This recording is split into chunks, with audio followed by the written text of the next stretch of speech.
রাতের অন্ধকারে বাড়িতে আগুন লাগানোর অভিযোগ দুষ্কৃতীদের বিরুদ্ধে। ঘটনায় ব্যাপক চাঞ্চল্য। ঘটনাটি শীতলকুচির পশ্চিম গোসাইরহাট এলাকার। জানা যায়, গতকাল গভীর রাতে আচমকাই ঘরের এক কোণা দিয়ে আগুন জ্বলতে শুরু করে। মুহূর্তে সেই আগুন ছড়িয়ে পড়ে গোটা বাড়িতে। পুড়ে যায় বাড়ির সমস্ত আসবাবপত্র। তবে রাতের অন্ধকারে কে বা কারা আগুন লাগালো বিষয়টি পরিষ্কার নয়। তবে জানা গিয়েছে, ওই পরিবারের সাথে প্রতিবেশী পরিবারের বেশ কিছুদিন আগে কোনো এক বিষয় নিয়ে বিবাদ হয়েছিল। সেই ঘটনায় দুপক্ষেই আহত হয়েছিলেন। সেই ঘটনার রেশ কাটতে না কাটতেই রাতের অন্ধকারে এ ধরনের আগুনের ঘটনায় আতঙ্কিত পশ্চিম গোসাইরহাটের তারিণী বর্মন। তবে এখনো বিষয়টি পরিষ্কার নয়, কে আগুন লাগিয়েছে বা এই ঘটনার সাথে কারা জড়িত। আজ খবর পেয়ে ঘটনাস্থলে যায় শীতলকুচি পঞ্চায়েত সমিতির সভাপতি, পঞ্চায়েত সদস্য সহ শীতলকুচি থানার পুলিশ। পুলিশ জানিয়েছে, অভিযোগ পেলে ঘটনা তদন্ত করবে পুলিশ। এখানে কি ঘটেছিল, কিভাবে আগুন লাগলো? কালকে তো দাদা রাত্রিবেলা 1:30 থেকে 2টার মধ্যে এরকম আগুন চিৎকার করছিল, সবাই মিলে ঠিক করেছিল, ঠিক আছে না? তা আগুনটা যে কে লাগিয়েছিল তারা আমরা বলতে পারি না, বা অন্ধকারের মধ্যে আমরা সবাই ঘুমিয়েছিলাম, দেখতেও পাইনি সেই ক্ষেত্রে যে কে এসে কোন। এটা কি বিদ্যুতের শর্ট সার্কিটের জেরে আগুন হতে পারে?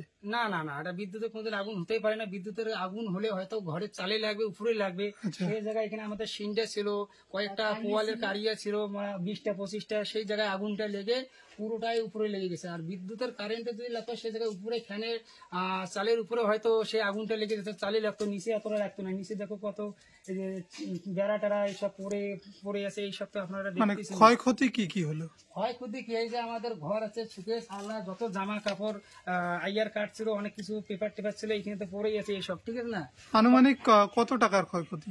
আনুমানিক যদি বলতে যাও, আনুমানিক তো কাপড় চোপড় তো অনেক কিছুই ছিল, আনুমানিক আর কি বলবো, এসব কম করে হলো শুকিয়ে যাচ্ছে। একটা আল্লাহ ছিল, তারপরে আমাদের সাজানোর মনে করো যে প্লাস্টিকের আমাদের ছিল, আনুমানিক 18 থেকে 20,000 টাকার এমনিতেই এইসব ছিল।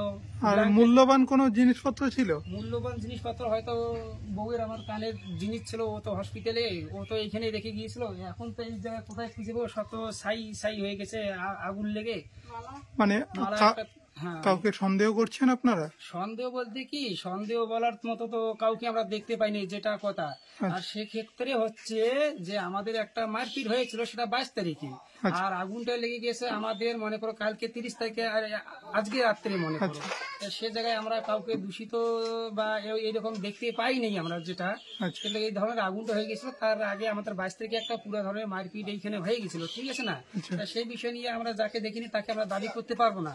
তাই এতদিন আমাদের বাড়ি ঘরে কিছু হয় নাই, কিছু একটা বিষয় হয় নাই। এই ঝগড়াটার পর এই ধরনের একটা হয়ে গেল, একটা অগ্নি আমাদের বাড়িতে। সেই জায়গায় আমার রান্নাঘর এক সাইডে, আমরা গ্যাসে রান্না করি, সেই জায়গায় এইখানে বিদ্যুতের কারেন্টে, আপনি তো জিজ্ঞাসা করলেন বিদ্যুতের কারেন্টে যদি হতো তাহলে আগে মতো। আর এইদিকে পুরা সিনজা ছিল, খড় ছিল, খড়ের আটি, এইদিকে আগ লাগে পুরোটা। এইদিকে আপনি যদি দেখতে পারেন, একটু দেখতে চান। এখানে রাজনৈতিক কোনো বিষয় জড়িত আছে কি? না, এখানে রাজনৈতিক কোনো বিষয় জড়িত ছিল না। কারণ মারামারির পর এখন এরা রাজনীতি ভাবে এইভাবে বলছিল যে এটা তৃণমূলের আর বিজেপির মারধর হয়ে গেল, তারা এই দুষ্কৃতীরা যারা ছিল তারাই এইভাবে বলছিল।